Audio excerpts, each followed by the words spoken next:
अरे चोरों, अपने दादा के श्राद्ध के खाने के पैसे भी चुरा लिए। 70 साल की पार्वती अम्मा नमक छिड़कते हुए अपने जुड़वां पोतों को घर से निकाल रही थीं। 13 साल के बच्चे कुछ नहीं बोल पाए। मार खाते हुए भी, बारिश में भीगते हुए भी वे आखिर तक चुप रहे। लेकिन कुछ अजीब था। बच्चों के हाथ किसी स्कूली बच्चे के हाथ जैसे नहीं थे। उनमें सख्त गांठें पड़ गई थीं और उंगलियों पर जगह जगह पट्टियां बंधी थीं। स्कूल में वे क्लास के दौरान बेहोश होकर सो जाते थे और छुट्टी के बाद चुपके से कहीं चले जाते थे। आखिर 13 साल के उन जुड़वां बच्चों के साथ क्या हो रहा था, और वो कौन सा दिल दहला देने वाला सच था जिसका सामना पार्वती अम्मा को करना था। कहानी शुरू करने से पहले कृपया सब्सक्राइब करें और लाइक करें। देर पतझड़ की हवा बाजार की गली से होकर गुजर रही थी। सूखे पत्ते पैरों के नीचे चरमरा रहे थे और दुकानदारों की आवाजें दूर से गूंज रही थीं। पार्वती ने दवा की दुकान के सामने अपनी कमर सीधी की और दर्द से चेहरा सिकोड़ लिया। रीढ़ की हड्डी में उठता दर्द ऐसा था मानो कमर के 2 टुकड़े कर देगा। दर्द की एक गोली कुछ घंटों का आराम दे देती थी। पार्वती ने अपना पुराना बटुआ निकाला। उसी पल उनका दिल डूब गया। आज सुबह ही दराज से निकालकर बटुए में रखे 500 रुपये गायब थे। ये पैसे दवा खरीदने और बाजार से थोड़ी दाल खरीदने के लिए थे। पार्वती ने कांपते हाथों से बटुआ खंगाला। हर जेब, हर कोना छान मारा। उंगलियों में सिर्फ धूल और मुड़े तुड़े रसीद के टुकड़े ही आए। हरे रंग का नोट कहीं नहीं था। यह कोई मामूली पैसा नहीं था। पार्वती ने खाली बटुए को देखते हुए बुदबुदाया। कल ही एक ढाबे के पीछे उकड़ूं बैठकर 4 घंटे तक ठंडे पानी में हाथ डुबोए थे। तेल और चिकनाई से भरे बर्तनों के ढेर को बिना रुके मांजा था। रबर के दस्ताने खरीदने के पैसे बचाने के लिए नंगे हाथों से काम किया था, जिससे उंगलियों के जोड़ ठंड से सूजकर लाल हो गए थे और फट गए थे। फटी हुई त्वचा से रिश्ते खून को देखते हुए दांत भींचकर कमाए थे वो 500 रुपये। उस पैसे का वजन पार्वती के हाथों की गांठें बता रही थीं। हे भगवान, मेरा दिमाग भी ना कहीं घर पर ही तो नहीं भूल आई। पार्वती बिना दवा लिए बेचैनी में घर की ओर दौड़ पड़ी। हर मोड़ पर दिल धड़क रहा था। प्लीज घर पर ही मिल जाए, प्लीज, यह मेरा वहम हो, वह बार बार प्रार्थना कर रही थीं। जैसे जैसे कदम तेज हो रहे थे, कमर का दर्द भी बढ़ रहा था, लेकिन पार्वती दांत भींचकर चलती रहीं। घर का दरवाजा खोलते ही सीलन और देसी शराब की गंध ने नाक में दम कर दिया। हीटर न जलने की वजह से घर इतना ठंडा था कि मुंह से भाप निकल रही थी। दीवारों पर जगह जगह से पलस्तर उखड़ा हुआ था और फर्श के कोने घिसकर सीमेंट दिखने लगा था। कमरे के बीच में सुरेश कंबल ओढ़े सो रहा था। दिन के उजाले में भी खर्राटे भरते बेटे को देखकर पार्वती ने एक गहरी सांस ली। 40 साल का हो गया था, लेकिन अपना खर्च भी नहीं उठा सकता था।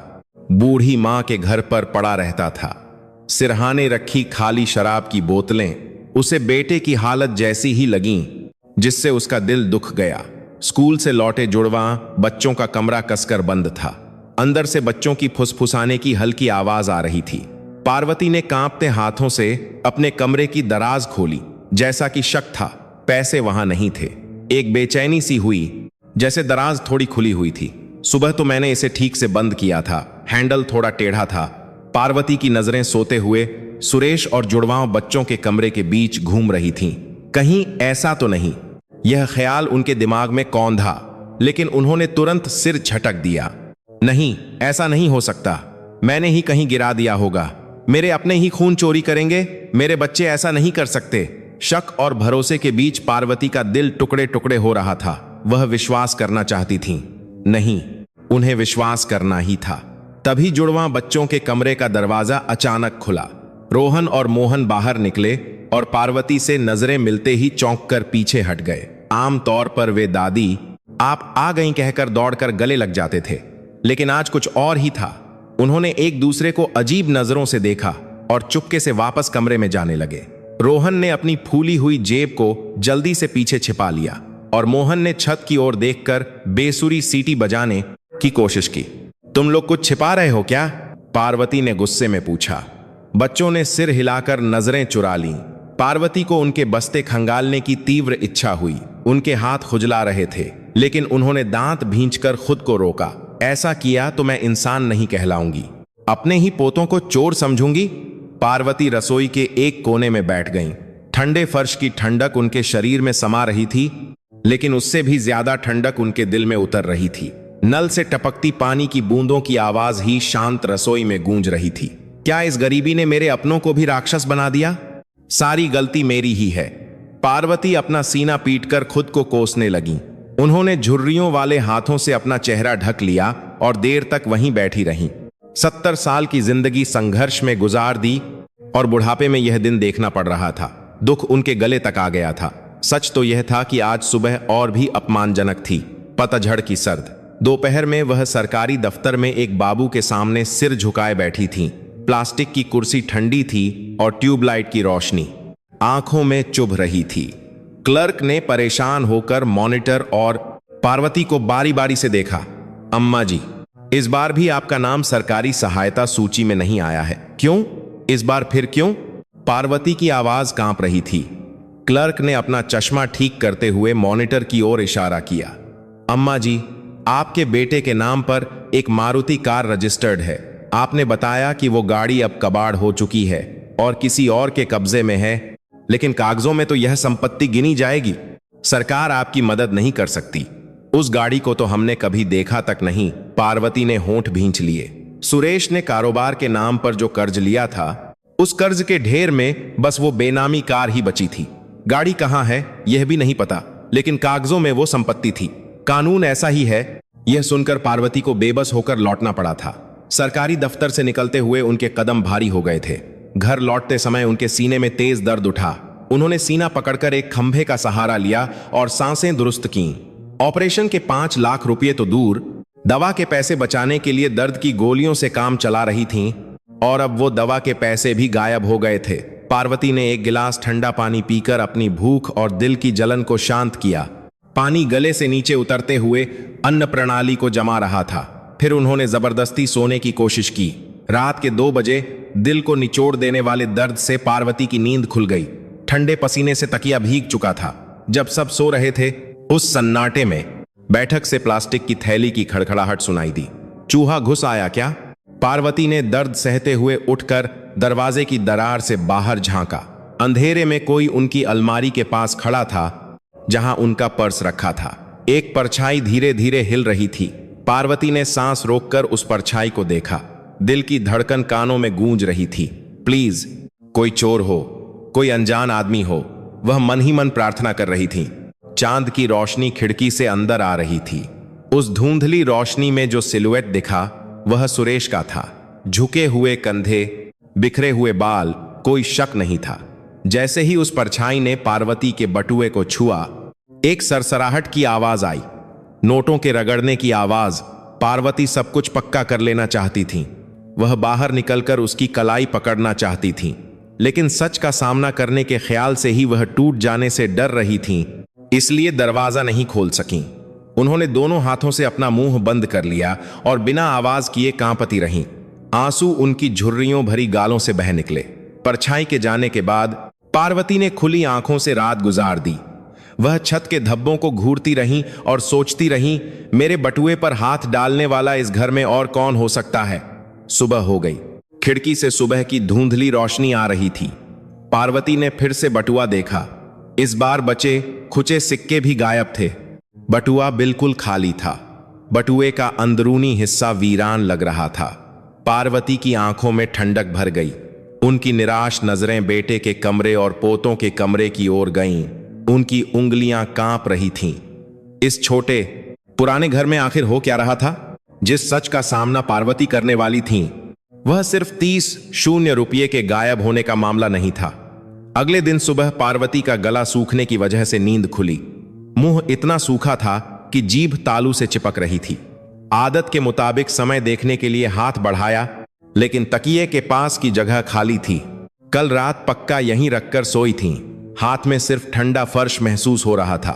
पार्वती ने कंबल हटाकर तकिए के नीचे देखा, लेकिन कुछ नहीं मिला। वह बैठक से होकर रसोई में आई। पानी पीने के लिए जैसे ही फ्रिज का दरवाजा खोला, पार्वती की सांसें अटक गईं। फ्रिज में अचार के डिब्बे के पास उनका मोबाइल फोन रखा हुआ था। पार्वती चौंक गईं और फोन उठा लिया। मशीन से आती ठंडक हथेली से होते हुए ऊपर चढ़ी।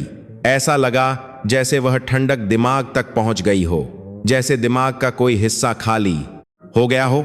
मैंने इसे यहां कब रखा? उनकी रीढ़ की हड्डी में ठंडा पसीना उतर आया। कितना भी सोचने पर उन्हें कुछ याद नहीं आया। हाल ही में वह रिमोट को फ्रिज में रखने या गैस चालू छोड़कर बाहर जाने जैसी गलतियां करने लगी थीं, लेकिन याददाश्त का इस तरह पूरी तरह से गायब हो जाना पहली बार हुआ था। 70 साल तक सहारा बनी उनकी याददाश्त अब रेत के महल की तरह ढह रही थी। रसोई से बर्तनों की खनक सुनाई दी। दिल की धड़कन अनियमित हो गई थी। उन्होंने भारी शरीर को घुमाया। नशे में सो रहा बेटा सुरेश मैगी बना रहा था। सूजे हुए चेहरे से सूप पीते देख पार्वती के तन बदन में आग लग गई। मैगी और शराब की गंध मिलकर नाक में चुभ रही थी। सिंक में कल रात पी हुई शराब की 3 बोतलें पड़ी थीं।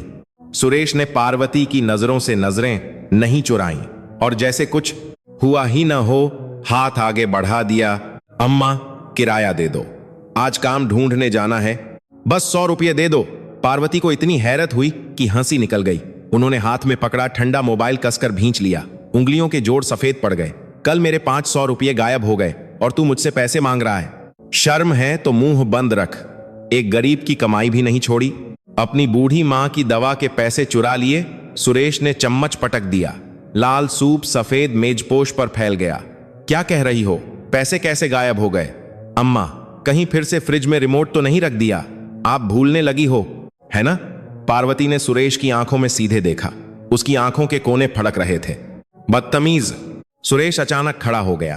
कुर्सी पीछे खिसकने से किर्र की आवाज आई। 40 साल के बेटे का चेहरा लाल पीला हो रहा था।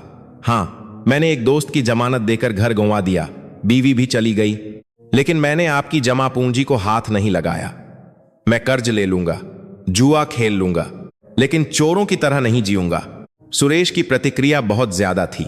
उसकी गर्दन की नसें फूल गई थीं और आंखों में दुख भरा था। यह सच लग रहा था। पार्वती एक पल के लिए चुप हो गईं। क्या यह नाटक कर रहा है या सच बोल रहा है? तभी जुड़वाओं बच्चों के कमरे से रोहन और मोहन बस्ता लटकाए बाहर निकले। रात भर सोए नहीं थे, इसलिए आंखों के नीचे गड्ढे पड़ गए थे। उनके चेहरे अजीब तरह से पीले लग रहे थे। टी शर्ट मुड़ी हुई थी और बाल बिखरे थे। सुरेश ने सारा गुस्सा बच्चों पर निकाल दिया।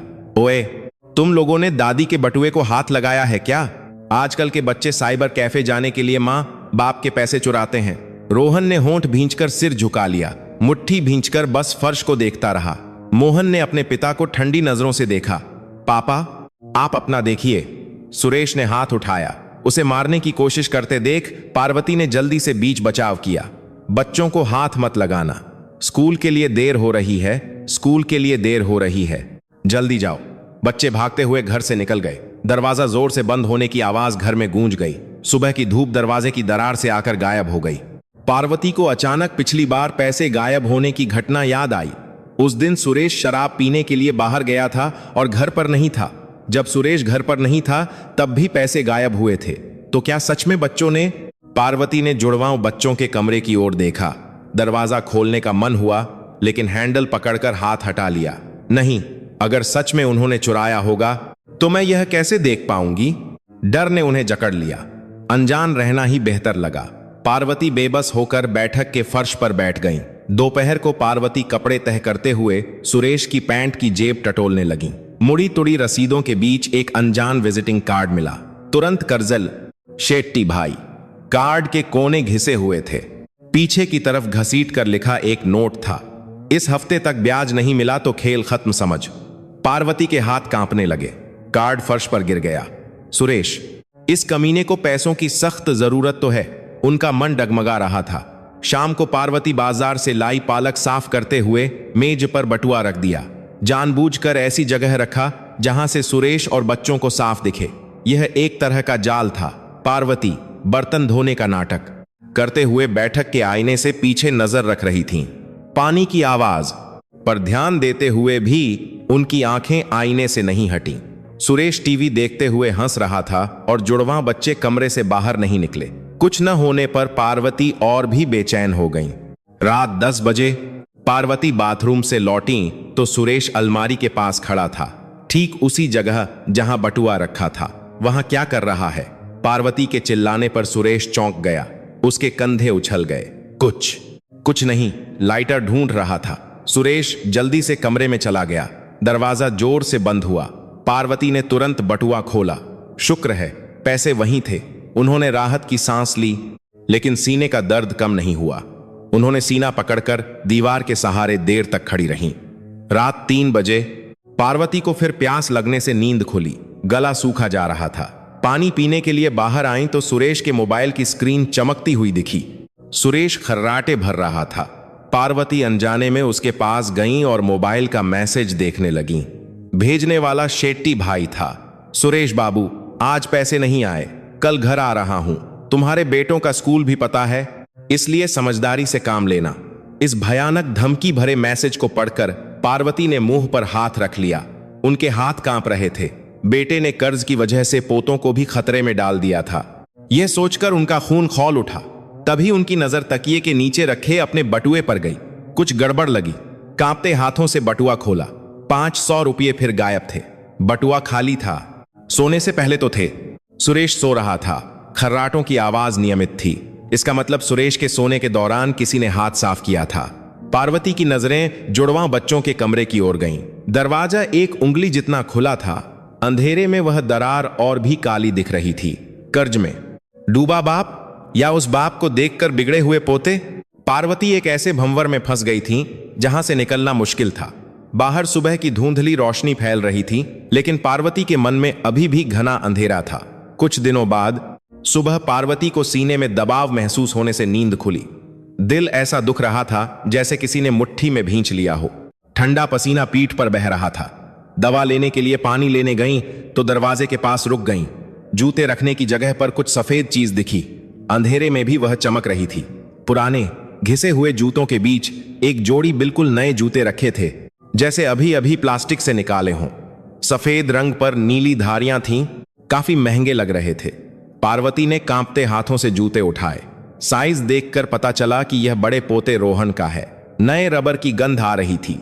पार्वती का दिमाग सुन्न हो गया। घर में चावल खरीदने के पैसे नहीं हैं और इतने महंगे जूते कहां से आए? गायब हुए पैसे और नए जूते उनके दिमाग में एक साथ कौंध गए। 500 रुपये, फिर 500 रुपये और यह नया जूता। पार्वती के हाथ कांपने लगे। वह सफेद जूता किसी अपराध के सबूत जैसा लग रहा था। उनके हाथ से जूता छूट गया। धप्प की आवाज शांत सुबह के घर में गूंज गई। नाश्ते के समय पार्वती ने कटोरी नीचे रखकर रोहन को घूरना शुरू कर दिया। रोहन सिर झुकाए खाना खा रहा था। उसका चम्मच चलाना कुछ बेचैन सा लग रहा था। बाहर वो जूता किसका है? रोहन खाते खाते खांसने लगा। खांसते खांसते उसने पानी पिया। उसका चेहरा लाल हो गया था। वो मेरे दोस्त ने दिया है। दोस्त ने? आजकल कौन नए जूते मुफ्त में देता है? सच सच बता। पार्वती की आवाज ऊंची हो गई। मेज पर रखी कटोरियां खनक उठीं। दाल से भाप उठ रही थी, लेकिन मेज का माहौल ठंडा पड़ गया था। बगल में बैठा छोटा भाई मोहन अपने भाई को कोहनी मारकर इशारा कर रहा था। रोहन ने दबी आवाज में बहाना बनाया। कबाड़ खाने से मिला है, सोसाइटी के। झूठ मत बोल। कबाड़ खाने में इतनी अच्छी हालत में जूता कैसे मिल सकता है? और अगर मिला भी तो किसी का फेंका हुआ क्यों पहना? रोहन ने होंठ भींच लिए। चम्मच पकड़े हुए उसके हाथ कांप रहे थे, लेकिन वह आखिर तक चुप रहा। पार्वती ने इस चुप्पी को चोरी की स्वीकारोक्ति मान लिया। मैंने तुम लोगों को भूखा रखा है क्या? दूसरों के पैसे चुराकर शौक पूरे कर रहे हो? माहौल में तनाव भर गया। बच्चे ठीक से खाना भी नहीं खा पाए और स्कूल चले गए। दरवाजा बंद होने के बाद पार्वती खाली घर में अकेली रह गईं। वह नए जूते को लेकर देर तक रोती रहीं। आंसू सफेद जूते पर टपक रहे थे। उन्होंने झुर्रियों वाले हाथों से जूते को सहलाया। यह मेरी गलती है, मेरी गलती है। गरीबी ने बच्चों को भी बिगाड़ दिया। 70 साल की जिंदगी में अपने पोतों को एक जोड़ी नए जूते भी नहीं खरीद सकी। इसी अपराध बोध ने उन्हें चोर बना दिया था। यह सोचकर उनका दिल फट रहा था। पार्वती खुद को कोसती रहीं। दोपहर को पार्वती ने पश्चाताप के भाव से बाजार का चक्कर लगाया। बच्चों की पसंदीदा दाल बनाने के लिए हिम्मत करके सबसे महंगी दाल खरीदी। घर लौटकर फ्रिज खोला तो वह वहीं जम गईं। फ्रिज के कोने में बिना खुली दाल के 2 पैकेट और रखे थे। अभी जो लाई थीं उसे मिलाकर कुल 3 पैकेट हो गए थे। दाल के सफेद पैकेट ट्यूबलाइट की रोशनी में चमक रहे थे। अरे ये यहां कैसे? मुझे तो लगा था कि खत्म हो गई है। कब खरीदा था यह भी याद नहीं था। उनकी पीठ पर ठंडा पसीना बहने लगा। क्या मैं सच में पागल हो रही हूं? देर शाम रोहन लौटा। दरवाजा खुलने की आवाज सुनकर पार्वती बाहर आई, लेकिन सुबह जो जूते पहनकर गया था वे कीचड़ से सने हुए थे। जूते के आगे से लेकर एड़ी तक कीचड़ ही कीचड़ था। स्कूल से लौटे हो और जूतों का यह हाल है, यह क्या है? पार्वती चौंक गई। रोहन ने सिर झुकाकर जवाब दिया। आवाज दबी हुई थी। फुटबॉल खेलते हुए हो गया। पार्वती ने रसोई से झाड़ू उठाई। उन्होंने रोहन की पीठ पर मारा। रोहन ने कंधे सिकोड़ लिए। झूठ, आज दिन भर बारिश हुई है। कौन सा फुटबॉल? तुम लोग बुरे दोस्तों के साथ मिलकर दूसरों का सामान चुरा रहे हो, है ना? अब तो तुमने ठान ही लिया है। रोहन मार खाते हुए भी बस माफ कर दो कहता रहा। कोई बहाना न बनाने पर पार्वती का गुस्सा और बढ़ गया। बहाना क्यों नहीं बना रहा? अगर सही हो तो बोलो। झाड़ू पकड़े हाथ में ताकत नहीं रही और वह फर्श पर गिर गई। पार्वती और रोहन दोनों कुछ देर चुप रहे। शाम को लौटे सुरेश ने दरवाजे पर रखे कीचड़ से सने जूते देखकर सिर हिलाया। उससे शराब की बू आ रही थी। मैंने कहा था ना, इन्हें थोड़ी तमीज सिखाओ। पार्वती सुरेश पर चिल्लाई। आवाज फटने को थी। तू बाप है? अगर बाप का फर्ज ठीक से निभाया होता तो बच्चा ऐसा होता? पार्वती की चीख पर सुरेश ने दरवाजा पटक दिया और अंदर चला गया। उस रात पार्वती सो नहीं पाई। करवटें बदलती रहीं। दिल अनियमित रूप से धड़क रहा था। छत को देखते हुए बस आहें भर रही थीं। तभी जुड़वां बच्चों के कमरे से फुसफुसाने की आवाज आई। पार्वती ने सांस रोककर कान लगा दिए। भाई, पैर ठीक है? गिरते वक्त छिल गया था। यह मोहन की आवाज थी। रोहन ने धीरे से जवाब दिया, ठीक है, लेकिन जूता गंदा हो गया। अब क्या करें? कल भी उस घर जाना है। पार्वती का दिल डूब गया। क्या यह चोरी करने वाले घर की बात कर रहे हैं या चोरी का माल बेचने वाले किसी कबाड़ी के घर की? 13 साल के बच्चे किसी अपराध के अड्डे पर जा रहे हैं, यह सोचकर उनकी रूह कांप गई।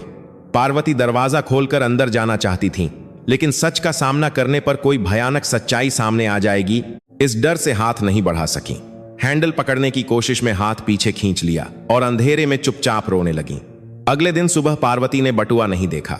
डर था कि पैसे फिर गायब हो गए होंगे, लेकिन बाजार जाने के लिए अनजाने में खोला गया। बटुआ सच में खाली था। 1 रुपये का नोट भी नहीं था। पार्वती की आंखों में ठंडक भर गई। अब शक यकीन में बदल चुका था। ठीक है, अगर मेरे अपने ही चोरी कर रहे हैं तो मैं खुद उन्हें पकड़कर उनकी टांगें तोड़ दूंगी। पार्वती ने कांपते हाथों से कपड़े पहने। बच्चों ने जिस घर का जिक्र किया था, आज उसे हर हाल में ढूंढ निकालने का उन्होंने मन बना लिया था। कुछ दिनों बाद दोपहर को पार्वती बदन दर्द की वजह से ढाबे से जल्दी घर आ गईं। सुबह से बर्तन मांजते हुए आंखों के सामने अंधेरा छा रहा था। हड्डियां दुख रही थीं और सिर फट रहा था। जानती थीं कि आराम करने से पैसे नहीं मिलेंगे, लेकिन आज और हिम्मत नहीं थी। दरवाजा खोला तो अपने कमरे से कुछ गिरने की आवाज आई। दरवाजा खोला तो सुरेश उनकी ड्रेसिंग टेबल की दराज खंगाल रहा था। उन्हें देखकर चौंक गया। अभी अम्मा, आप इतनी जल्दी कैसे आ गईं? सुरेश ने हाथ में कुछ पकड़ा हुआ था, जिसे जल्दी से पीछे छिपा लिया। उसकी फुर्ती ऐसी थी कि पार्वती देख भी नहीं पाई कि वह क्या था, लेकिन उनमें बहस करने की हिम्मत नहीं थी। पूरे शरीर में बुखार चढ़ रहा था और पैर कांप रहे थे। दिल भी अनियमित रूप से धड़क रहा था। चोरों की तरह क्या करता है रहा है? हट, मुझे लेटना है। पार्वती लड़खड़ाते हुए बिस्तर पर लेटी तो सुरेश चुपचाप बैठक में चला गया। दरवाजा बंद होने की आवाज आई। सुरेश के कदमों की आवाज बैठक से होते हुए दूर चली गई। पार्वती ने कंबल खींचकर आंखें बंद कर लीं। सिर फटने को था। सोचा कि थोड़ी देर आंखें बंद कर लूं। लेटे लेटे पार्वती के दिमाग में अभी का दृश्य कौन था? सुरेश ने ड्रेसिंग टेबल से कुछ निकाला और उनके आते ही छिपा लिया। बैठक में जाते हुए मोहन के बस्ते की तरफ कुछ फेंका था। ठीक से नहीं देख पाई थी, लेकिन कुछ अजीब लगा। कहीं मेरी दवा की डिब्बी तो नहीं छिपा दी? पार्वती ने दर्द सहते हुए खुद को उठाया। सिर चकरा रहा था, लेकिन उन्होंने हिम्मत नहीं हारी। दीवार पकड़कर धीरे धीरे उठी। उन्हें यह देखना था। मोहन के बस्ते के पास जाकर झिप खोली। किताबों और कॉपियों के बीच गहराई में हाथ डाला। उंगलियों में एक चौकोर सख्त चीज महसूस हुई। निकाला तो पैसे नहीं थे। एक सफेद सिगरेट का पैकेट और लाल लाइटर था। 1-2 सिगरेट पहले ही पी जा चुकी थीं। और निकोटीन की तेज गंध नाक में चुभी। पार्वती की आंखों के सामने अंधेरा छा गया। 13 साल के स्कूली बच्चे के बस्ते में सिगरेट। तभी बाथरूम से मोहन बाहर निकला। हाथ पोंछते हुए बाहर आते ही वह यह दृश्य देखकर जम गया। उसके चेहरे का रंग उड़ गया था, आंखें फटी की फटी रह गईं। दादी। पार्वती ने सिगरेट का पैकेट फर्श पर पटक दिया। पैकेट फर्श से टकराया और कुछ सिगरेटें बाहर बिखर गईं। सफेद सिगरेटें फर्श पर फैल गईं। ये क्या है? तेरे बस्ते में ये क्यों है? मोहन का चेहरा सफेद पड़ गया था। उसकी आंखें बड़ी हो गईं और उसने जोर से सिर हिलाया। हाथ हिलाते हुए वह पीछे हटा। यह मेरा नहीं है, मुझे नहीं पता, नहीं पता। तेरे बस्ते में गहराई में था, पैसे चुराकर यह सब पी रहा है। पार्वती की तीखी चीख सुनकर बैठक में मौजूद सुरेश ने दरवाजा थोड़ा खोला। सुरेश और मोहन की नजरें हवा में मिलीं। सच तो यह था कि वह सिगरेट सुरेश की थी। पार्वती के अचानक आने पर सुरेश ने घबराकर सिगरेट का पैकेट मोहन के बस्ते में डाल दिया था। पकड़े, वह आन की बात सुरेश के पार्वती वह पाठ करता है। जाने पर फिर से डांट सुननी पड़ती। सिगरेट के पैसे कहां से आए? उन पैसों से खाना खा लेता, सिगरेट क्यों पीता है? यह बातें वह कानों में चुभने तक सुन चुका था। सुरेश ने मोहन को घूरा। उसकी आंखों में गुस्सा था। मोहन अपने पिता की खूनी नजरों से डर गया और चुप हो गया। पार्वती ने मोहन की चुप्पी को अपराध की स्वीकारोक्ति मान लिया।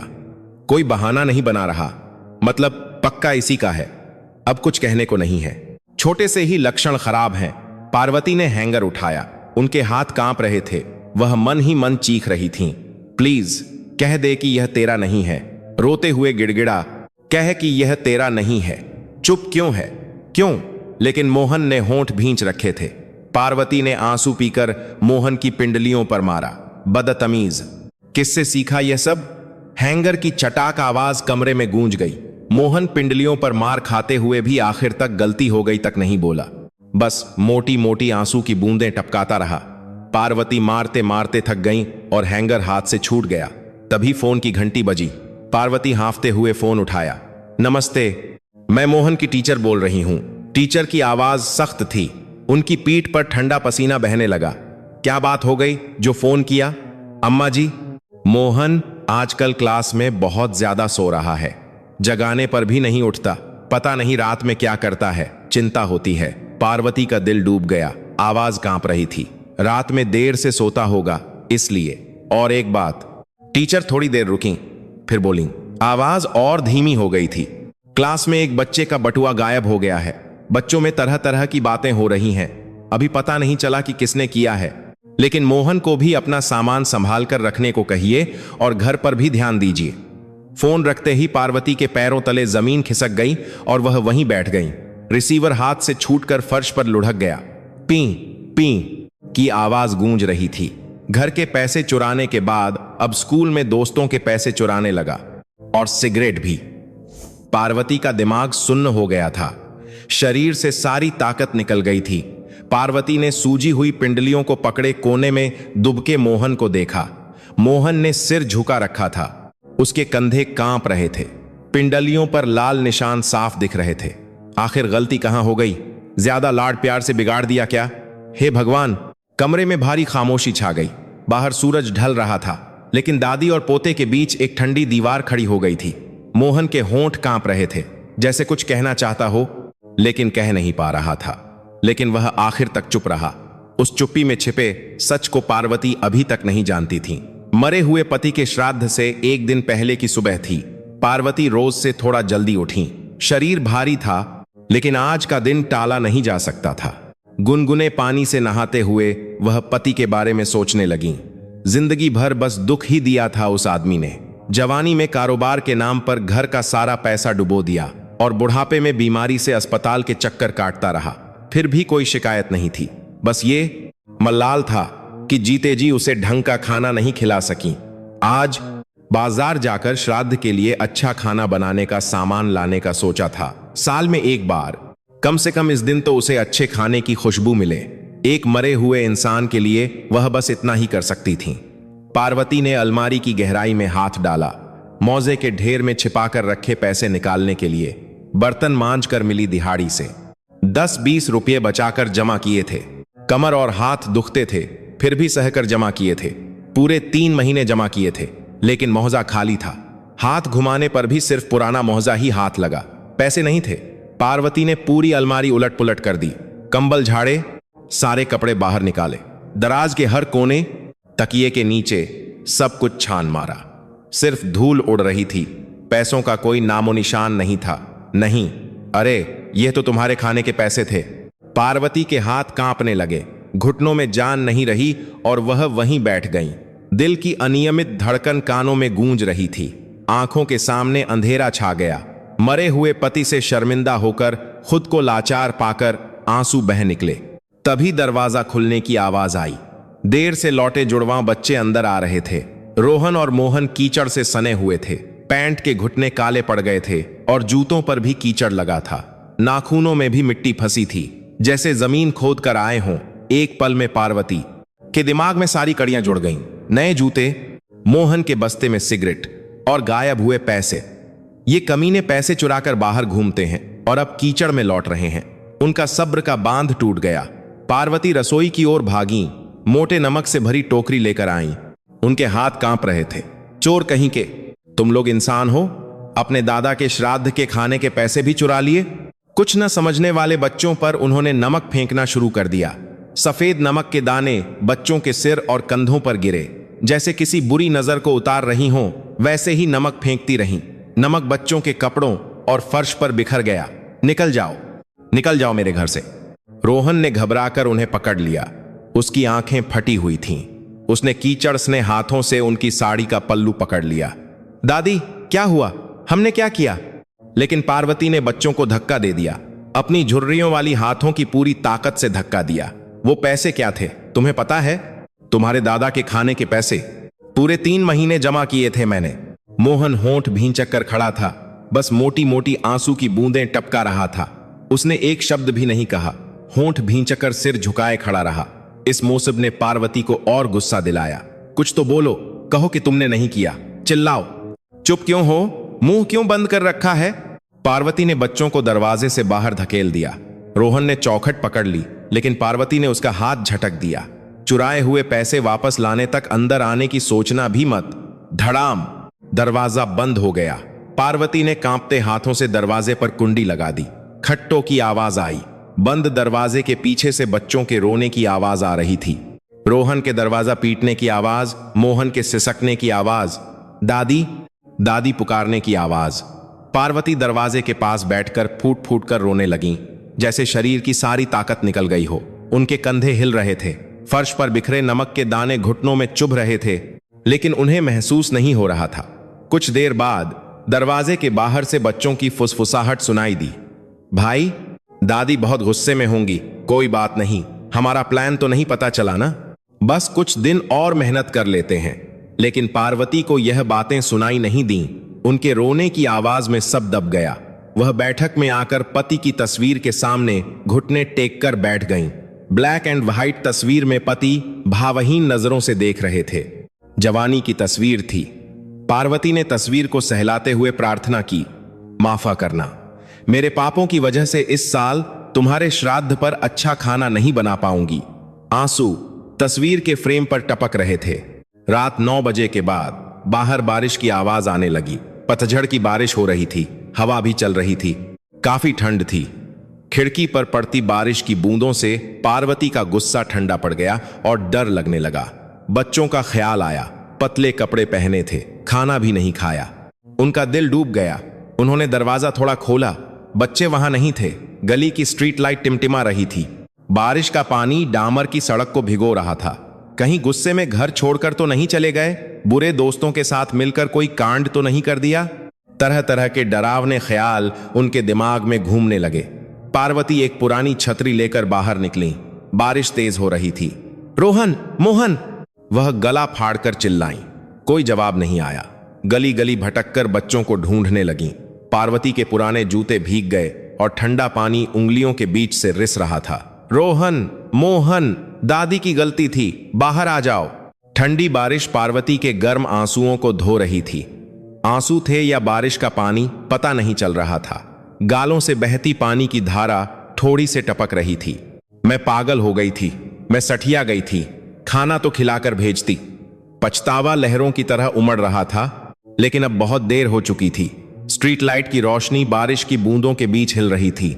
उस वक्त पार्वती को नहीं पता था कि बच्चे कीचड़ से सने क्यों थे, और उनके सीने में दबे उस गुप्त प्लान के बारे में भी नहीं। सच्चाई पार्वती की कल्पना से बिल्कुल अलग थी। बारिश में काफी देर भटकने के बाद पार्वती बच्चों को नहीं ढूंढ पाई और थके हारे कदमों से घर लौट आईं। जूते कीचड़ में सनकर गीले हो चुके थे और छतरी पकड़े हाथ सुन्न पड़ गए थे। ये लड़के आखिर गए कहां? पार्वती बेबस होकर दरवाजे में घुसने ही वाली थीं कि तभी दरवाजे के पास धुंधली सेंसर लाइट की रोशनी में दो छोटी परछाइयां दुबकी हुई थीं, रोहन और मोहन।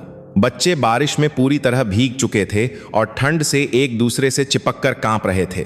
दरवाजा खटखटाने की हिम्मत भी नहीं हुई और वे वहीं दुबके हुए थे। तुम धूर से दुबका कापर आज लोग। उन्हें देखते ही बच्चे खड़े हो गए। नीले पड़ चुके होंठ कांप रहे थे। पार्वती को राहत मिली, लेकिन साथ ही गुस्सा भी आया।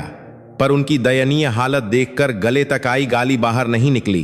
अंदर जाकर नहाओ और सो जाओ, एक ठंडी बात कहकर पार्वती ने मुंह फेर लिया। बच्चे चुपचाप भीगे शरीर को लेकर बाथरूम में चले गए। नल से बहते पानी की आवाज ही शांत घर में गूंज रही थी। उस रात वह सो नहीं पाई। करवटें बदलती रहीं। छत का धब्बा उन्हें अपने दिल के जख्म जैसा लग रहा था। सुबह जाकर ही पार्वती भारी शरीर को उठा पाई। आज श्राद्ध का खाना बनाना था, यह सोचकर जबरदस्ती उठी। पूरा शरीर भारी था। आदत के मुताबिक अलमारी में मोजे के ढेर में हाथ डाला। कल तो पक्का नहीं था, फिर भी एक उम्मीद थी। उंगलियों में कागज का एक बंडल महसूस हुआ। निकाला तो 500 रुपये वहीं थे। अरे, कल मैंने नहीं देखा था क्या? पक्का नहीं थे। पार्वती को लगा जैसे किसी भूत ने यह किया हो। कल इतना ढूंढने पर भी जो पैसे नहीं मिले, वे अब कहां से आ गए? उनका दिमाग उलझ गया था। क्या मैं सच में सठिया गई हूं? कल मुझे नहीं मिले थे क्या?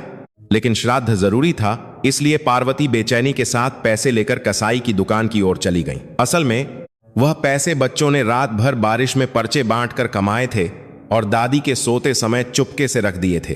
पार्वती ने दिल की जलन को दबाकर श्राद्ध का खाना तैयार किया। मांस भूना, सब्जियां बनाई, पूरियां तली। रसोई से तेल की छनछनाहट की आवाज आ रही थी। कमर टूटने को थी, लेकिन वह रुक नहीं सकती थी। यह पति के लिए उनकी श्रद्धा थी। श्राद्ध की तैयारी पूरी करके पार्वती बच्चों का कमरा साफ करने लगी। फर्श पर बिखरे कपड़े उठाए, मेज ठीक की। मेज के नीचे रखी कूड़ेदान को खाली करने लगी तो एक मुड़ा तुड़ा कागज का टुकड़ा मिला। खोला तो स्कूल का नोटिस था। कक्षा 6 की स्कूल ट्रिप की जानकारी। फीस 3 रुपये। भाग लेने वाले कॉलम में हां की जगह नहीं पर निशान लगा था। पार्वती को लगा जैसे किसी ने उनके सिर पर हथौड़ा मारा हो। बच्चों ने एक बार भी स्कूल ट्रिप की बात नहीं की थी। प्राइमरी स्कूल की आखिरी याद को बच्चों ने खुद कूड़ेदान में फेंक दिया था।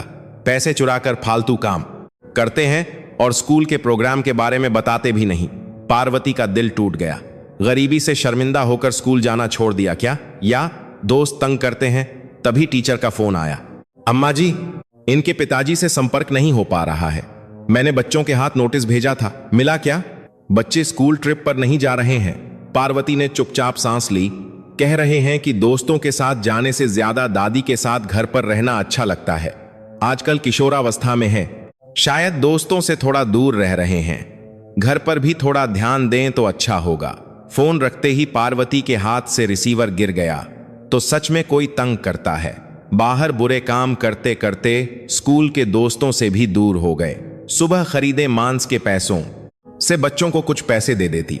मरे हुए पति की चिंता में अपने अनमोल पोतों का दिल दुखा दिया, यह सोचकर उनका दिल फट रहा था। श्राद्ध से 1 घंटा पहले बच्चे घर लौटे। दरवाजा खुला और रोहन और मोहन अंदर आए। पार्वती ने अनजाने में बच्चों के हाथों को देखा। एक स्कूली बच्चे के हाथ के हिसाब से बहुत खुरदुरे थे। उंगलियों के हर जोड़ पर पट्टी बंधी थी। हथेली पर गांठें पड़ गई थीं और नाखूनों में मैल भरा था। असल में यह ढाबे पर काम करने और पर्चे बांटने से हुए जख्म थे, लेकिन पार्वती को यह पता नहीं था। पार्वती पूछना चाहती थी, तुम लोगों को स्कूल में कोई मारता है क्या? या तुम किसी को मारते हो? हाथ ऐसे क्यों हैं? लेकिन डर के मारे पूछ नहीं सकी। जवाब से डर लग रहा था। होंठ खोलकर फिर बंद कर लिए। छोटी सी बैठक में एक कोने में श्राद्ध की थाली सजी थी। अगरबत्ती की खुशबू कमरे में भर गई थी। मोमबत्ती की लौ हिल रही थी और दीवार पर परछाइयां बना रही थी। पति की ब्लैक एंड व्हाइट तस्वीर थाली के ऊपर से परिवार को देख रही थी। ढीले ढाले कपड़ों में उन्होंने प्रणाम किया। कपड़े कंधों से फिसल रहे थे। जुड़वा बच्चों ने भी चुपचाप प्रणाम किया, सिर झुककर और फिर उठने का उनका तरीका कुछ अजीब था। खूब खाना। श्राद्ध के बाद प्रसाद का समय आया। श्राद्ध का खाना बांटकर खाने का समय। जुड़वा बच्चों ने मांस और सब्जियां जल्दी जल्दी खाईं, जैसे कई दिनों के भूखे हों। मुंह में ठूंस ठूंस कर खा रहे थे। चम्मच रुकने का नाम नहीं ले रहा था। गाल फूल गए थे। धीरे धीरे खाओ, अटक जाएगा। पार्वती का गला भर आया। उनकी आंखें नम हो गईं। बच्चों के फूले हुए गालों को देखती रहीं। असल में बच्चे पैसे बचाने के लिए भूखे रह रहे थे, लेकिन पार्वती को यह पता नहीं था। श्राद्ध के बाद बर्तन मांजकर पार्वती कमरे में गईं और कैलेंडर देखने लगीं। परसों की तारीख पर लाल गोला बना था। पार्वती 70वां जन्मदिन था। पार्टी तो दूर, खीर भी बना पाएंगी या नहीं पता नहीं था। बधाई देने वाला भी कोई नहीं था। श्राद्ध की थाली हटाने के बाद खाली जगह पर बैठी पार्वती ने बुदबुदाया, मेरा जन्मदिन का खाना कौन बनाएगा। एक खोखली हंसी निकल गई। पार्वती ने दवा लेने की कोशिश की, लेकिन रुक गईं। डिब्बी हिलाकर देखी तो कुछ ही गोलियां बची थीं, लगभग खत्म हो गई थीं। दवा के पैसे नहीं थे, अस्पताल के पैसे नहीं थे, और दिल का दर्द बढ़ता जा रहा था। पार्वती ने पति की तस्वीर को देखा। कल सुबह आंखें ही न खुलें तो अच्छा है। ऐसे जीने से तो सब कुछ रुक जाए, यही ख्याल आ रहा था। पार्वती लेटकर आंखें बंद कर लीं। तूफान से पहले की शांति की तरह बैठक में घड़ी की टिक टिक की आवाज दिल की धड़कन की तरह गूंज रही थी। किसी को नहीं पता था कि कल इस पुराने घर में कौन सा चमत्कार होने वाला है, और जब पार्वती के शक के घेरे में आए बच्चों का राज खुलेगा तो वह कितना पछताएंगी। शनिवार पार्वती का 70वां जन्मदिन था। पार्वती का शरीर भारी था, इसीलिए देर से उठी। खिड़की से धूप आ रही थी। चिड़ियों के चहचहाने की आवाज आ रही थी। एक शांत सुबह थी, लेकिन पार्वती का मन भारी था। आज मेरा जन्मदिन है, यह सोचते ही दुख उमड़ आया। 70 साल जी ली, लेकिन बधाई देने वाला कोई नहीं था। बाहर जाने लगीं तो बैठक का नजारा बदला हुआ था। मेज पर टेढ़ी मेढ़ी सजी एक थाली, प्लेट पर पार्ले जी बिस्कुट से बना एक केक था। 7-8 बिस्कुट एक के ऊपर एक रखे थे और उस पर 70 नंबर की मोमबत्ती लगी थी। पतीली में अनाड़ीपन से बनाई गई खीर, जिसका सारा दूध जल चुका था, भाप छोड़ रही थी, लेकिन उस अनाड़ीपन ने पार्वती का दिल छू लिया। दरवाजा खुला और जुड़वां बच्चे झिझकते हुए बाहर निकले। रोहन और मोहन अजीब तरह से खड़े थे, हाथ आगे बांधे और सिर थोड़ा झुकाए हुए थे। दादी, जन्मदिन मुबारक हो, रोहन ने दबी आवाज में कहा। मोहन ने भी सिर झुका दिया। पार्वती चुपचाप खड़ी थीं, मुंह से शब्द नहीं निकल रहे थे। तभी मेज पर रखे 2 मोटे सफेद लिफाफे दिखे। पार्वती ने कांपते हाथों से लिफाफा उठाया। लिफाफा खोलते ही मुड़े तुड़े 10, 50, 100 रुपये के नोट बिखर गए। मुड़े हुए नोट मेज पर फैल गए और उनके बीच टेढ़ी मेढ़ी लिखावट वाली 2 चिट्ठियां फर्श पर गिरीं।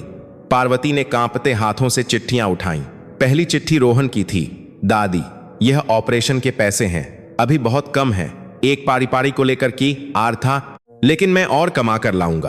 प्लीज ऑपरेशन करवा लो और हमारे साथ हमेशा स्वस्थ रहो। रोहन। दूसरी चिट्ठी मोहन की थी। दादी, जन्मदिन मुबारक हो। दिल के ऑपरेशन के बाद हम साथ में घूमने चलेंगे। 100 साल तक साथ रहना, बीमार मत पड़ना। मैं आपसे बहुत प्यार करता हूं। मोहन। पार्वती के हाथ कांपने लगे। अंदाजा था कि यह कई हजार रुपये होंगे। यह पैसे कहां से आए? तुम लोगों ने सच में चुराए हैं? पार्वती की आवाज कांप रही थी। चिट्ठी पढ़कर भी यकीन नहीं हो रहा था। नहीं, यह एक ऐसा डर था जिस पर वह विश्वास नहीं करना चाहती थी। इतने छोटे बच्चे इतने सारे पैसे कहां से लाए? मोहन ने जोर से सिर हिलाकर रोते हुए कहा, नहीं, हमने पार्ट टाइम काम करके कमाए हैं। मालिक कह रहे थे कि उम्र कम है, लेकिन हमने बहुत मिन्नतें की, तब उन्होंने काम दिया। रोहन ने आगे कहा, आवाज भर्राई हुई थी। दादी, यह ऑपरेशन के पैसे हैं। 5 लाख जमा करने हैं, अभी बहुत कम है, माफ कर दो। पार्वती को लगा जैसे किसी ने उनके सिर पर जोर से मारा हो, पैरों में जान नहीं रही। ऑपरेशन के पैसे?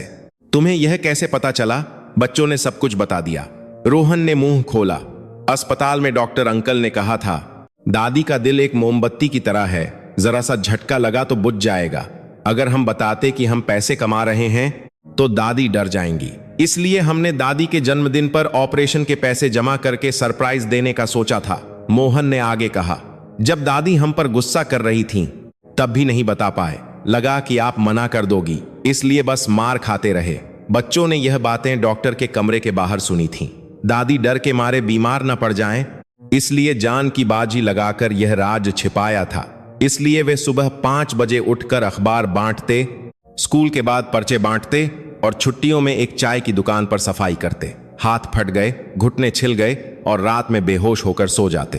क्लास में सोने का कारण, हाथ खुरदुरे होने का कारण, कीचड़ से सने होने का कारण सब कुछ समझ में आ गया। तो मेरे बटुए से गायब हुए पैसे तुमने निकालकर फिर भरे थे? बच्चों ने आंखें गोल कर लीं। दादी, हमने आपके पैसों को हाथ नहीं लगाया, बल्कि हम अपने कमाए हुए पैसे चुपके से आपके बटुए में रखने की कोशिश कर रहे थे। उसी पल पार्वती के दिमाग में एक बिजली सी कौंधी। कुछ दिन पहले पैसे खोने के डर से उन्होंने फर्श के नीचे पैसे छिपाए थे, चावल के डिब्बे में गहराई में पैसे गाड़े थे, तकिए में पैसे सिल दिए थे, और यह सब वह भूल गई थीं। पार्वती अनजाने में अलमारी की ओर गईं, कांपते हाथों से फर्श का कोना उखाड़ा। उसके नीचे मुड़े हुए नोटों का बंडल निकला। चावल का डिब्बा पलटा, चावल के दानों के बीच प्लास्टिक में लिपटे नोटों का बंडल निकला। फर्श पर बच्चों के खून पसीने से कमाए ऑपरेशन के पैसे, चिट्ठियां और उनके शक में छिपाए गए नोट बिखरे पड़े थे। मुड़े हुए नोट फर्श पर फैले थे। चोर तो मैं थी और मुझे यह पता भी नहीं था। पार्वती फर्श पीट पीट कर रोने लगीं। हाथ लाल हो गए थे, लेकिन वह रुक नहीं सकती थी। मैं पागल हो गई थी, मैं पागल हो गई थी। अपनी जान बचाने वाले बच्चों को चोर समझा। यह पैसे क्या थे? यह पैसे। पार्वती ने फर्श पर बिखरे नोटों को मुट्ठी में भींच लिया। यह बच्चों के सुबह शाम मेहनत करके कमाए हुए खून पसीने के पैसे थे। पार्वती के रोने की आवाज सुनकर बच्चे दौड़कर आए और उन्हें गले लगा लिया। दादी, मत रो, हमारी गलती है, हमें पहले ही बता देना चाहिए था। नहीं, तुम्हारी कोई गलती नहीं है, यह इस नालायक दादी की गलती है। पार्वती ने मोहन की पैंट ऊपर की। पिंडली पर नीले निशान पड़े थे। यह उनके हैंगर से मारे हुए निशान थे। पार्वती ने उस निशान पर अपना चेहरा रखकर देर तक रोती रहीं। यह क्या कर दिया मैंने? यह क्या कर दिया? तीनों एक दूसरे से लिपटकर फूट फूट कर रोने लगे। कमरे में पार्ले जी बिस्कुट के केक की मोमबत्ती की खुशबू और खीर की गंध मिल गई थी। दरवाजे से यह सब कुछ देखने वाला एक और शख्स था, सुरेश। सुरेश ने फर्श पर पड़ी बच्चों की चिट्ठियां पढ़ता ली थीं। वह सांस रोके दरवाजे का हैंडल पकड़े खड़ा था। उसकी मां को भूलने की बीमारी की वजह से पैसे छिपाने की आदत थी और उसके छोटे बच्चे उससे ज्यादा समझदार थे। एक गहरी शर्मिंदगी ने उसे जकड़ लिया। वह सिर्फ शराब पीता रहा और कर्ज बढ़ाता रहा, जबकि 13 साल के बच्चे सुबह उठकर पैसे कमा रहे थे। सुरेश की आंखों से भी मोटी मोटी आंसू की बूंदें टपकने लगीं। मोमबत्ती की लौ हिल रही थी और गलतफहमी और जख्मों से भरे उस पुराने घर को गर्मजोशी से रोशन कर रही थी। यह सिर्फ एक जन्मदिन का जश्न नहीं था, यह एक टूटते हुए परिवार का फिर से एक होने का पल था, एक गर्मजोशी भरा इलाज। आंसुओं के बाद कमरे में एक अजीब सी खामोशी छा गई।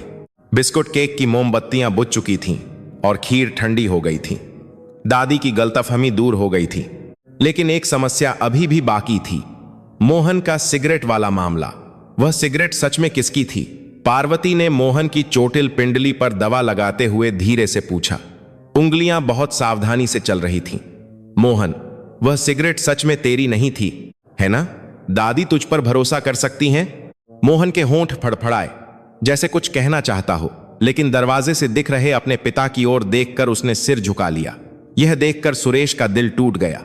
दरवाजे के हैंडल पर उसकी पकड़ और मजबूत हो गई। तभी बच्चे कपड़े पहनने लगे, पुरानी जैकेट पहनकर जूते पहनने लगे। दादी, हमें जाना है, आज तक पर्चे बांटने का वादा किया है। सुरेश ने दरवाजा जोर से खोला। धम्म की आवाज गूंजी। मत जाओ, कुछ पैसों के लिए तुम लोग अपना शरीर खराब कर लोगे। सुरेश ने कांपते हाथों से मोहन का बस्ता छीना और फर्श पर उलट दिया।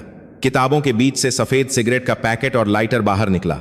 सुरेश ने सिगरेट उठाई और पार्वती और बच्चों के सामने उसे मसलकर टुकड़े टुकड़े कर दिया। अम्मा, यह मेरा है, सुरेश की आवाज कांप रही थी। मैं पी रहा था। आपके आने की आवाज सुनकर घबराकर मोहन के बस्ते में छिपा दिया था। तभी मोहन स्कूल से आ गया और पार्वती को इतना आश्चर्य हुआ कि मुंह से शब्द नहीं निकले। उनके होंठ कांप रहे थे। तूने तो सिगरेट छोड़ दी थी। तू बाप कहलाने के लायक है? अपने बच्चे पर इल्जाम लगाया। सुरेश ने कोई जवाब नहीं दिया। इसके बजाय वह रसोई से एक टब में पानी भरकर लाया। गुनगुना पानी छलक रहा था। सुरेश मोहन के पैरों के पास घुटनों के बल बैठ गया। 40 साल का बेटा 13 साल के पोते के सामने घुटने टेक रहा था। पार्वती यह देखकर हैरान रह गई। मोहन, मोजे उतार। पापा, ये क्या कर रहे हो? मोहन घबरा गया। जल्दी कर। सुरेश की आवाज दृढ़ थी। मोहन ने मजबूरन मोजे उतार दिए। सुरेश ने अपने खुरदुरे हाथों से मोहन के पैरों को टब में डुबोया और धीरे धीरे धोने लगा। बच्चे की एड़ियां पर्चे बांटते बांटते छिल गई थीं, गांठें पड़ गई थीं और फफोलों के निशान थे। उंगलियों के बीच घमौरियां हो गई थीं और नाखून काले पड़ गए थे। यह 13 साल के बच्चे के पैर नहीं थे, जैसे किसी कई सालों से काम करने वाले मजदूर के पैर हों। सुरेश उन पैरों को देखकर सांस नहीं ले पा रहा था। सुरेश के आंसू टब के पानी में टपकने लगे। पानी में फैलते आंसू दिख रहे थे। ये नालायक बाप, मेरे बच्चे के पैर ऐसे हो गए और मुझे पता भी नहीं चला। मैं तो बस शराब पीता रहा। सुरेश के कंधे हिल रहे थे, गला रुंध गया था और आवाज नहीं निकल रही थी। मोहन ने अपने पिता के सिर पर गिरते आंसू देखे। उसका दबा हुआ दुख फूट पड़ा। पापा, सच में मुझे बहुत बुरा लगा था, लेकिन डर था कि आपको डांट पड़ेगी। सुरेश ने अपनी आस्तीन से बच्चे के गीले पैर पोंछते हुए कहा, माफ कर दे, मैं मेहनत करके सब कुछ चुका दूंगा। मैं अब एक अच्छा इंसान बनूंगा। उस दोपहर सुरेश ने अलमारी में रखा अपना पुराना सूट निकाला। थोड़ा छोटा था और कंधे ढीले थे, लेकिन उसने ठीक से टाई बांधी और जूते के फीते कसे। आईने में खुद को देर तक देखता रहा। अम्मा, मैं जरा होकर आता हूं। सुरेश की आंखों में कुछ अलग था। शराब में डूबे भागते हुए एक हारे हुए इंसान की आंखें नहीं थीं, एक दृढ़ संकल्प था। पार्वती ने अपने बेटे की ऐसी आंखें कई सालों में पहली बार देखी थीं। सुरेश उस अवैध साहूकार के दफ्तर की ओर गया जो उसे परेशान कर रहा था। अब तक डर के मारे भागता रहा, लेकिन बच्चों के जख्मी पैर देखकर उसे समझ आ गया था कि अब पीछे हटने की कोई गुंजाइश नहीं है। दफ्तर का दरवाजा खोलते ही कुछ गुंडों ने सुरेश को घेर लिया। पैसे लाया है? बड़ी हिम्मत है, खुद चलकर आया। पैसे मैं मजदूरी करके चुका दूंगा, एग्रीमेंट बना लो। बस मेरे नाम पर जो बेनामी कार है उसे रद्द करवा दो, उसकी वजह से मेरी मां को सरकारी मदद नहीं मिल रही है। गुंडों ने हंसते हुए सुरेश का कंधा धक्का दिया। सुरेश ने अपना सारा स्वाभिमान भुलाकर साहूकार के पैर पकड़ लिए। आज मेरे साथ हिसाब किताब कर लो, आर या पार। पहले होता तो सुरेश डर के मारे भाग जाता, लेकिन अब नहीं। उसके पीछे उसकी मां और बच्चे थे जिन्हें उसे बचाना था। सुरेश के पागलपन भरे रवैये से डरकर साहूकार ने आखिरकार कागज फेंक दिए। जिद्दी कहीं का। देर शाम सुरेश के होंठ फटे हुए थे और कपड़े फटे हुए थे। वह घर लौटा। सूट तार तार हो गया था और जूतों पर कीचड़ लगा था। घबराई हुई पार्वती को सुरेश ने एक कागज दिया, गाड़ी रद्द होने का प्रमाण पत्र। अम्मा, फिर से सरकारी दफ्तर जाकर मदद के लिए आवेदन कर दो, मैंने सब ठीक कर दिया है। पार्वती कागज और सुरेश के चेहरे को बारी बारी से देखती रहीं, कुछ बोल नहीं पाई। हाथ में पकड़ा कागज कांप रहा था, आंसू गालों से बह निकले। सुरेश, अम्मा, अब दर्द मत सहना, अस्पताल जाना, दवा भी जी भर कर लेना, ऑपरेशन भी करवा लेना। मुझे बहुत देर हो गई, माफ कर दो। सुरेश की आंखों से आंसू बह निकले। मां और बेटा एक दूसरे को देखते हुए रोने लगे। उस रात बच्चों ने अपने पिता के जख्मों पर पट्टी लगाई। फटे होंठ, सूजे गाल, फटी आंखों के कोनों पर छोटी छोटी उंगलियां सावधानी से चल रही थीं। रोहन ने दवा लगाई और मोहन ने पट्टी चिपकाई। पापा, दर्द हो रहा है? नहीं, बिल्कुल नहीं। सुरेश हंसा। होंठ फटे होने की वजह से हंसना मुश्किल था, फिर भी हंसी आ रही थी। पापा, आप सच में हीरो हो, मोहन ने कहा। रोहन ने भी सिर हिलाया। बच्चों की नजरों में अब उनके पिता बदल चुके थे। सुरेश सोए हुए बच्चों के सिरहाने बैठा। दोनों बच्चों के चेहरों को बारी बारी से देखा। शांति से सो रहे थे। मन ही मन वादा किया, अब कभी नहीं भागूंगा, यह बाप तुम्हारी रक्षा करेगा। एक असली पिता का जन्म हो रहा था। बाहर चांद की रोशनी सुरेश के पुराने जूतों पर पड़ रही थी। कल से सब कर दिया था, कुछ बदलने वाला था। कुछ दिनों बाद जुड़वां बच्चों को पर्चे बांटने वाली कंपनी के मालिक ने बुलाया। बच्चे घबरा गए, लगा कि अब काम से निकाल देंगे। क्या गलती हो गई, यह चिंता सता रही थी। तुम्हें निकालने के लिए नहीं बुलाया है, मालिक ने हाथ हिलाया, बल्कि उन्होंने गर्मजोशी से मुस्कुराया। असल में मालिक बच्चों की इस भक्ति से इतना प्रभावित हुए थे कि उन्होंने स्थानीय रेडियो स्टेशन के एक कार्यक्रम उम्मीद की दोपहर में उनकी कहानी भेज दी थी। प्राइमरी स्कूल के 2 भाई अपनी दादी के दिल के ऑपरेशन के लिए पैसे जमा करने के लिए इस ठंड में नंगे हाथों से पर्चे बांट रहे हैं। हाथ फट गए हैं, पैर सूज गए हैं, फिर भी रुक नहीं रहे हैं। यह कहानी रेडियो के जरिए पूरे देश में फैल गई। कार्यक्रम के बाद श्रोताओं के फोन और मैसेज की बाढ़ आ गई। मुझे अपना बचपन याद आ गया। छोटी सी मदद करना चाहता हूं। 100, 500, 1000 रुपये। लोगों के छोटे छोटे योगदान जमा होने लगे। इनमें से कुछ पर एक स्थानीय टीवी चैनल की नजर पड़ी। कुछ दिनों बाद एक टीवी टीम पार्वती के घर पहुंची। कैमरे में फटे फर्श, सीलन वाली दीवारें और फ्रिज पर लगे बच्चों के चित्र कैद हो गए। इसके बाद सुरेश का इंटरव्यू हुआ। मैं एक अच्छा पिता नहीं बन सका। मेरे छोटे बच्चों ने मेरी जगह दुख उठाया। मुझे शर्म आती है। मैं बस शराब पीता रहा और भागता रहा। अब मैंने अपनी गलती सुधार ली है। सुरेश ने कैमरे के सामने सिर झुकाकर आंसू बहाए। जुड़वां बच्चों ने भी इंटरव्यू दिया। दादी का ऑपरेशन नहीं हुआ तो वह मर सकती हैं, इसलिए हमने पैसे कमाए। हम चाहते हैं कि दादी हमेशा हमारे साथ रहें। रोहन की सच्ची बातों ने दर्शकों का दिल छू लिया। कार्यक्रम के बाद मदद की बाढ़ आ गई। कुछ ही दिनों में दिल के वाल्व के ऑपरेशन के लिए 5 लाख रुपए चमत्कारिक रूप से जमा हो गए। पार्वती को विश्वास नहीं हो रहा था। दुनिया में अभी भी इतनी अच्छाई बाकी है। लेकिन कार्यक्रम देखने वाले एक बड़े अस्पताल के हार्ट सर्जन का फोन आया। मैं ऑपरेशन करूंगा। अस्पताल का बिल पहले ही चुका दिया गया है। पार्वती और परिवार हैरान थे। कौन है जिसने बिल चुका दिया? पता चला कि वह डॉक्टर 30 साल पहले वही लड़का था जो पार्वती के चलाए जा रहे लंगर में हर हफ्ते खाना खाने आता था। एक गरीब लड़का जिसके पिता नहीं थे और मां बीमार थी और वह अक्सर भूखा रहता था। पार्वती ने धुंधली यादों को टटोला। भूखे रोते उस लड़के को दूसरों से छिपाकर रोटी पर एक उबला अंडा रखकर दिया था। पेट भरकर पढ़ाई करना, एक बड़ा आदमी बनना कहकर उसकी पीठ थपथपाई थी। डॉक्टर ने अस्पताल के कमरे में आकर पार्वती का हाथ पकड़ा। सफेद कोट पहने अधेड़ उम्र के डॉक्टर की आंखों में आंसू थे। उनके हाथ कांप रहे थे। अम्मा जी, मैं आपको याद हूं, आपने मुझे अंडा दिया था। आपकी वजह से मैं डॉक्टर बना। उस एक अंडे ने मेरी जिंदगी बदल दी। जिस दिन मैं भूख से पढ़ाई छोड़ने वाला था, आपकी दी हुई एक रोटी ने मुझे बचा लिया। अब मेरी बारी है उसका कर्ज चुकाने की। पार्वती को अब उस लड़के का चेहरा इस बड़े आदमी के चेहरे में दिखने लगा। आंसू बह निकले। हे भगवान, तू वो छोटा बच्चा था, इतना बड़ा हो गया यहां से राप करते हुए। पार्वती ने बिस्तर पर लेटे लेटे पहली बार महसूस किया कि उनकी जिंदगी बेकार नहीं गई थी।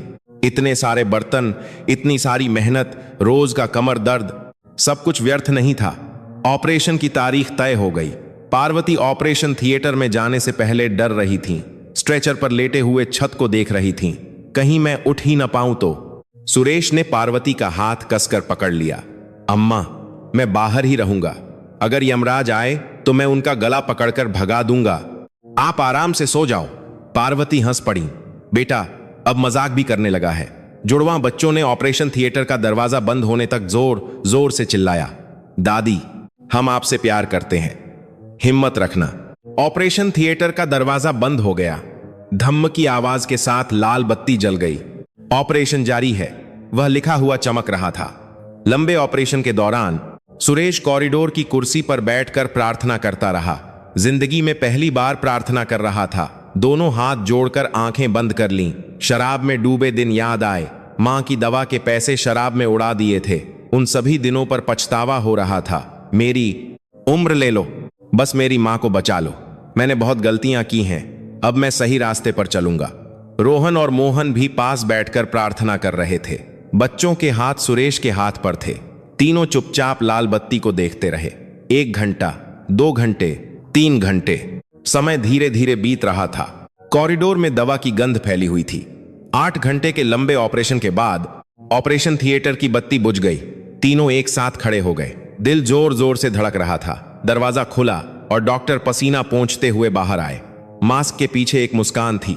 ऑपरेशन बहुत अच्छा हुआ, अभी ध्यान रखना होगा। लेकिन चिंता की कोई बात नहीं है।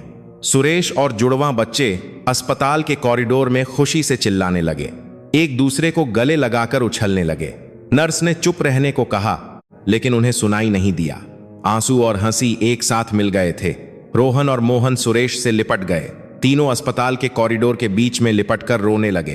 कुछ दिनों बाद पार्वती को आईसीयू से सामान्य वार्ड में शिफ्ट कर दिया गया। चेहरा पीला था, लेकिन भाव शांत थे। कमरे की खिड़की से धूप आ रही थी। गर्म रोशनी पार्वती के चेहरे पर पड़ रही थी। पार्वती ने अपने सीने पर हाथ रखा। मोमबत्ती जैसा दिल अब धड़क धड़क जोर से धड़क रहा था। नियमित और मजबूत धड़कन, सीने में कोई जकड़न नहीं थी। अरे, मैं बच गई। अपने बच्चों को छोड़कर मरने से डर रही थी।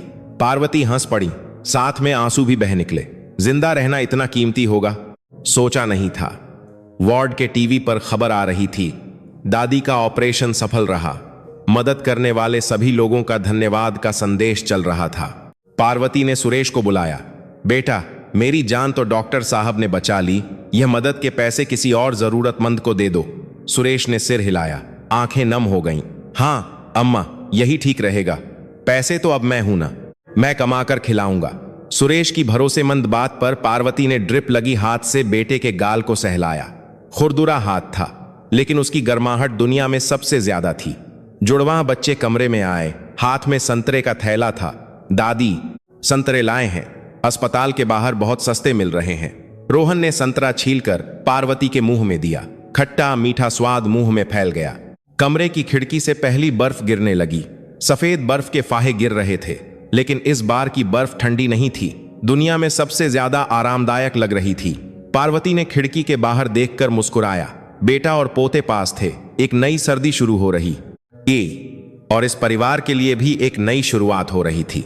मौसम बदला और अप्रैल के महीने में जब चेरी के फूल खिल रहे थे, एक दिन पार्वती एक खड़ी चढ़ाई पर चढ़ रही थी, लेकिन उनकी सांसें नहीं फूल रही थीं।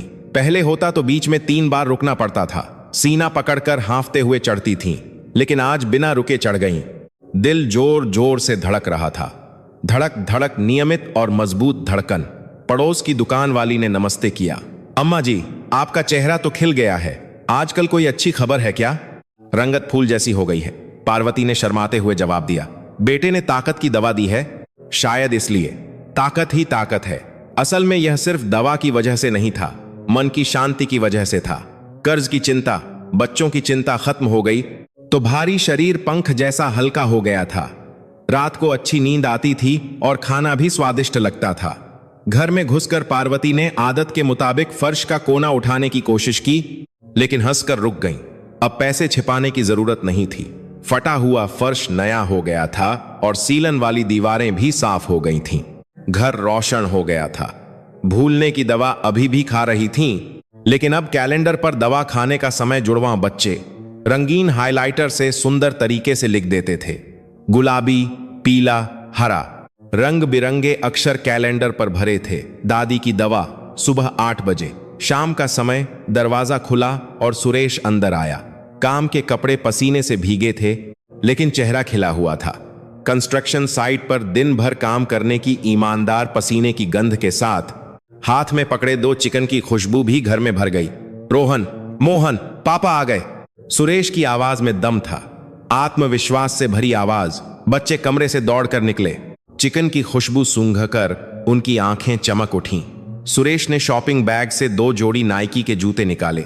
सफेद जूते, नई खुशबू आ रही थी। तुम लोग वो पुराने जूते फेंक दो, पापा ने तनख्वाह से खरीदे हैं। बच्चे जूते पहनकर उछलने लगे, बैठक में घूमने लगे। वाह, ये तो हमारे क्लास मॉनिटर वाले हैं। पापा, आप सच में हीरो हो, मोहन चिल्लाया। रोहन भी आईने के सामने जूते घुमा घुमा कर देख रहा था। पार्वती खुशी से देख रही थी। तभी सुरेश ने झिझकते हुए एक छोटा डिब्बा और निकाला। अम्मा, यह बस ऐसे ही ले लिया। डिब्बा खोला तो गुलाबी फूलों वाला एक सुंदर स्कार्फ था, मुलायम कपड़ा। पार्वती ने स्कार्फ गले में लपेटकर आईना देखा। झुर्रियों वाली गर्दन एक सुंदर फूलों के बाग में बदल गई। अरे, बुढ़िया के गले में फूल खिल गए। पार्वती हंसी, आंखों के कोनों में आंसू आ गए। वीकेंड की सुबह सुरेश एक सफेद वैन लेकर आया। कंपनी से उधार ली थी। हॉर्न बजाया, बैठिए, आज कोई चिंता नहीं है। चारों को लेकर गाड़ी हाईवे पर दौड़ने लगी। खिड़की के बाहर हरे भरे खेत और पीले सरसों के फूल दिख रहे थे। पिछली सीट पर सैंडविच खाते हुए बच्चों की हंसी की आवाज पार्वती के लिए दुनिया का सबसे सुंदर संगीत था। कुछ घंटे बाद वे समुद्र के किनारे पहुंचे। 70 साल की जिंदगी में सिर्फ झुग्गियों और ढाबों की रसोई देखने वाली पार्वती की आंखों के सामने क्षितिज फैला हुआ था। कोई अंत नहीं दिख रहा था। आसमान और समुद्र एक हो गए थे। नीला रंग पूरी दुनिया में छाया हुआ था। अरे इतना पानी! दिल खुश हो गया। पार्वती लहरों की आवाज से अभिभूत थीं और मुंह बंद नहीं कर पा रही थीं। लहरें आ जा रही थीं, सफेद झाग बन रहा था। नमकीन समुद्री हवा नाक से टकरा रही थी। समुद्री पक्षी आसमान में उड़ते हुए चिल्ला रहे थे, यह है समुद्र। पार्वती ने जिंदगी में पहली बार यह नजारा देखा था और होश खो बैठी थीं। बच्चे जूते फेंककर रेत पर दौड़ने लगे। दादी जल्दी आओ, रोहन ने हाथ हिलाया। मोहन पहले ही लहरों से खेल रहा था। सुरेश ने पार्वती के जूते रेत में धंसने से बचाने के लिए अपना हाथ दिया। अम्मा, मुझे कसकर पकड़ लो, मैं ही तो आपकी लाठी हूं। बेटे के मजबूत हाथ के सहारे रेत पर चलना बहुत अच्छा लग रहा था। उंगलियों के बीच से रिसती रेत गर्म थी। सुरेश ने अचानक समुद्र की ओर चिल्लाया। दोनों हाथ मुंह पर रखकर जोर से चिल्लाया, पापा देख रहे हो, मैं अब कोई गलत काम नहीं करूंगा। शराब भी छोड़ दी है। अम्मा को मैं सुखी रखूंगा, देखते जाओ। गला फाड़कर चिल्लाया ताकि लहरों की आवाज में दब न जाए। आवाज समुद्र के ऊपर दूर दूर तक फैल गई। पार्वती भी साथ में चिल्लाई, दिल में दबी बात, सुनो, मैं मरी नहीं, जिंदा हूं। मेरे बच्चों ने मुझे बचाया है। मेरे पोते बहुत लायक हैं। बेटा भी अब सुधर गया है। हवा चली और पार्वती का स्कार्फ उड़ने लगा। गुलाबी फूलों वाला स्कार्फ हवा में उड़ रहा था। रोहन और मोहन भी चिल्लाने लगे, दादाजी हम ठीक हैं। चारों की आवाज समुद्र के ऊपर गूंज रही थी। पास से गुजर रहे एक कॉलेज के जोड़े से फोटो खिंचवाने को कहा। युवक ने खुशी खुशी कैमरा ले लिया। चारों समुद्र के किनारे एक साथ खड़े हो गए। सुरेश ने पार्वती का कंधा पकड़ा और जुड़वां बच्चों ने दोनों तरफ व का निशान बनाया। हवा चली और सबके बाल उड़ने लगे। चलिए खींचता हूं, 1 2 3, स्माइल, क्लिक। शटर की आवाज गूंजी। एक और फोटो खींची। इस बार सब हंस रहे थे। पार्वती के झुर्रियों वाले चेहरे पर भी एक खिली हुई मुस्कान थी। लौटते समय गाड़ी में सूरज ढल रहा था और अंधेरा हो रहा था। बच्चे थककर सो गए थे, एक दूसरे पर टिककर सो रहे थे। हाथ में अभी भी सीपियां थीं, समुद्र किनारे से उठाई थीं। सुरेश भी चुपचाप गाड़ी चला रहा था। रेडियो पर धीमा संगीत बज रहा था। आगे की सीट पर बैठी पार्वती ने साइड मिरर में अपना चेहरा देखा। मेहनत की झुर्रियां वैसी ही थीं, लेकिन आंखों में पहले से ज्यादा चमक थी। गालों पर समुद्री हवा के निशान थे। गरीबी बहुत ठंडी थी, लेकिन उसी की वजह से एक दूसरे की गर्माहट का पता चला। पार्वती ने मन ही मन सोचा। बाहर सूरज ढल रहा था, आसमान नारंगी हो गया था। सुरेश ने धीरे से पूछा, अम्मा आप खुश हो? पार्वती ने सोए हुए पोतों और भरोसेमंद बेटे को बारी बारी से देखकर जवाब दिया, हां खुश हूं। कर्ज अब चुका देंगे, कोई बीमारी नहीं है, बच्चे भी पास हैं। इस वक्त मैं भारत की सबसे अमीर औरत हूं। सुरेश हंसा, पार्वती भी हंसी। पिछली सीट से मोहन ने नींद में कुछ कहा, दादी आई लव यू। नींद में निकली बात थी। पार्वती की आंखें नम हो गईं। गाड़ी अंधेरे में सड़क पर दौड़ रही थी, उस गर्मजोशी से भरे घर की ओर जहां रोशनी जल रही थी। एक एक करके तारे निकल रहे थे। पार्वती ने खिड़की के बाहर देखा। एक लंबा रास्ता तय किया था, लेकिन आखिरकार अपनी जगह पहुंच गई थी। परिवार, यही उनकी जगह थी। दीवार पर लगी परिवार की तस्वीर भी समुद्र के किनारे की थी। तस्वीर में सब हंस रहे थे, सबके चेहरों पर धूप पड़ रही थी। तस्वीर के नीचे एक छोटा फ्रेम रखा था। टेढ़ी मेढ़ी लिखावट में लिखा था, असली वसंत। पार्वती ने उस लिखावट को देर तक देखा, फिर बत्ती बुझाकर कमरे में चली गईं। बाहर से हल्की हवा चली। चेरी का एक पत्ता खिड़की से लगकर गिर गया। पार्वती ने कंबल ओढ़कर धीरे धीरे आंखें बंद कर लीं। अब परिवार के साथ एक नए कल का इंतजार था। आज की कहानी को अंत तक सुनने के लिए धन्यवाद। आप यह कहानी कहां से सुन रहे हैं, कमेंट में जरूर बताएं, मैं जवाब जरूर दूंगी। आज का दिन आपका खुशहाल और स्वस्थ हो। यही प्रार्थना है। अगली कहानी के साथ फिर मिलेंगे। सब्सक्राइब और लाइक जरूर करें। यह एक धूप जैसी कहानी थी।